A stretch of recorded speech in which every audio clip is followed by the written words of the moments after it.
দর্শক ব্রাজিল দলকে একই বানিয়ে ফেলছে কার্লো আনচেলত্তি। হ্যাঁ দর্শক, ব্রাজিলের ডিফেন্স লাইন হবে এবার বিশ্বের সবচেয়ে শক্তিশালী ডিফেন্স লাইন, যেটি এবার দেওয়ালের মতো কাজ করবে। আপনারা হয়তো ইতিমধ্যে 2 ম্যাচের পরিসংখ্যানে জেনে গেছেন ব্রাজিলের ডিফেন্স লাইন সম্পর্কে। অর্থাৎ আজকের এই ভিডিওতে জানিয়ে দেব কার্লো আনচেলত্তি কি পরিকল্পনা করছে ডিফেন্স নিয়ে, সেই সাথে এই ডিফেন্ডার গুলোকে কিভাবে আনলো কার্লো আনচেলত্তি, সবকিছু আজকের ভিডিওতে জানিয়ে দেওয়া হবে। দর্শক, ব্রাজিলের চলতি 2 ম্যাচে ব্রাজিলের হয়ে দুর্দান্ত ডিফেন্সিং করেছেন সবেমাত্র ডাক পাওয়া আলেক্সান্দ্রো রিভাইরিও। হ্যাঁ দর্শক, তাকে হয়তো অনেকেই চিনেন না। কার্লো আনচেলত্তি তাকে কিভাবে অতি সহজে ব্রাজিলে এনেছেন, আপনারা হয়তো এটি জেনে অবাক হবেন। এই সিজনে ইউএফা চ্যাম্পিয়ন্স লিগে রিয়াল মাদ্রিদ মুখোমুখি হয়েছিল লিলের বিপক্ষে, যেখানে লিলের হয়ে মাঠে নেমেছিল ব্রাজিলিয়ান এই ডিফেন্ডার। অন্যদিকে রিয়াল মাদ্রিদের কোচ ছিল কার্লো আনচেলত্তি। যেই ম্যাচটিতে 1-0 গোলে পরাস্ত হয় রিয়াল মাদ্রিদ, অর্থাৎ লিল 1 গোলের ব্যবধানে জিতে যায়, যেখানে লিলের হয়ে প্রত্যেক ডিফেন্ডারই করেছিল দুর্দান্ত। যেখানে সবচেয়ে বেশি দুর্দান্ত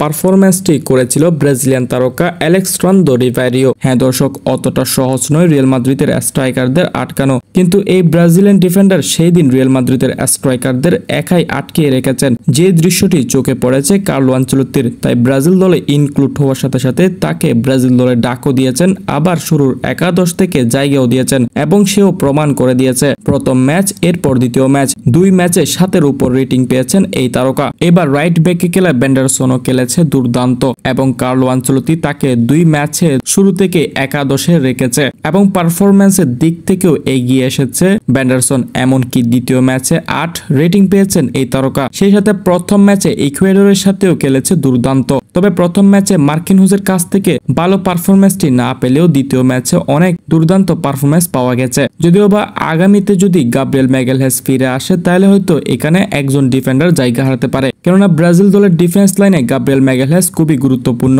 তাই ধারণা করা যাচ্ছে আলেক্সান্দ্রো রিভাইরিওর সাথে গাব্রিয়েল ম্যাগালহেসকে দেখা যাবে। সেই সাথে মার্কিনহুজকে হয়তো কয়েকটি ম্যাচের জন্য বিশ্রাম দিতে পারে কার্লো আনচেলত্তি, কেননা এখানে তো আর কিছু করার নেই, কারণ এখন ব্রাজিলে তো একের পর এক দুর্দান্ত ডিফেন্ডাররা ইনক্লুড হয়ে যাচ্ছে। কাকে বাদ দিয়ে কাকে একাদশে রাখবে সেটাই এখন চিন্তার বিষয়। তবে ব্রাজিলের লেফট ব্যাকে এখনো একটি বড় সমস্যা আছে, কেননা আলেক্সান্দ্রো তেমন একটা ভালো পারফরম্যান্স করতে পারছে না। এর আগে ডরিবালের আন্ডারে খেলেছিল অ্যারেনা, তিনিও তেমন নজরকাড়া পারফরম্যান্স করতে পারেনি। তাই এবার কার্লো আনচেলত্তি লেফট ব্যাকের খোঁজে নেমেছে ব্রাজিলের এ প্রান্ত থেকে ও প্রান্তে। আশা করি এই সমস্যাটিও সমাধান করে ফেলবে কার্লো। আবার অনেকে প্রশ্ন করছেন এডার মিলিতাওর কি খবর। দর্শক, আপনারা হয়তো জানেন না, এডার মিলিতাও ACL এর মতো বড় ইনজুরিতে পড়েছে। এই ইনজুরি থেকে ব্যাক এসে যে আগের মতো পারফরম্যান্স করতে পারবে তার কোনো গ্যারান্টি নেই, কারণ এই ইনজুরিটি সবচেয়ে ভয়ঙ্কর ইনজুরি। এই ইনজুরিতে নেইমার জুনিয়র পরে 1 বছর ফুটবলের সাথে মেলামেশা করতে পারেনি। তাই এডার মিলিতাও যে দলে অন্তর্ভুক্ত হয়ে পারফরম্যান্সটি আগের মতো করতে পারবে তার কোনো গ্যারান্টি নেই, কারণ ডিফেন্ডারদের ফিটনেস খুব ভালো থাকতে হয়, তাদের বল ক্লিয়ারেন্স থেকে শুরু করে